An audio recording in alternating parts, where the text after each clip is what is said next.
Hi, everyone. I'm a native of Virginia. I'm currently an assistant professor at Virginia State University. Most recently, I've done several poetry books, but most recently, I published some historical education about segregated education in Southampton County, which is where I'm from.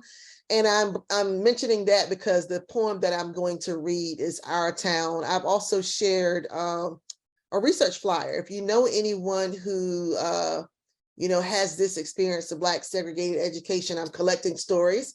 Recently won a Virginia Humanities Fellowship to conduct more of this oral history and do research. So that flyer's there. If anyone has questions, you can definitely contact me.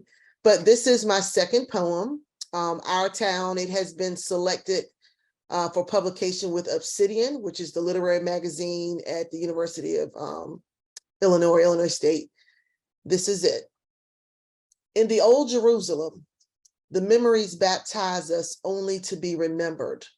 Across the bridge and just beyond the stoplight, a history that has maimed us lies.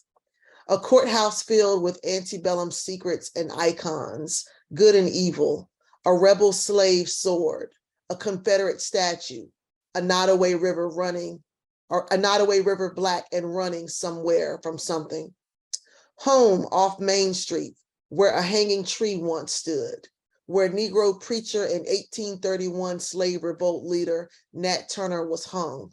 Like three blind mice, three white churches stand, one for the Father, one for the Son, and one for the Holy Ghost. The Walter Cecil Rawls Library, the White Ruritan Club, Shands Estates, where all the white kids live, where mama was handpicked to drive them all to the public school. The Shands Shopping Center with a drive-through bank, Mitchell's Supermarket, the ABC package store and Future's Pharmacy. The 7-Eleven where a white clerk called the police on mama when the clerk forgot to set our pump for $10 worth of gas and it ran over. And later at the courthouse, mama's case was dismissed. What used to be Thompson's restaurant, what used to be Mama Joe's, where rumor has it a black man was killed for going with a white woman. Pine Haven, where both my grandmas at some point in their Black lives did domestic work in white folks' houses, the railroad tracks separating the U.S. mail and county jail, Blacks and whites, poverty and wealth, town and country, outhouses and indoor toilets, pump wells and running water. Southampton Academy, brainchild of the resistance.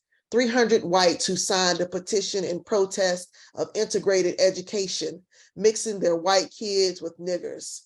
58 East to Franklin, Southampton Memorial Hospital, Union Camp Paper Mill, a Kentucky Fried Chicken, and High's Ice Cream.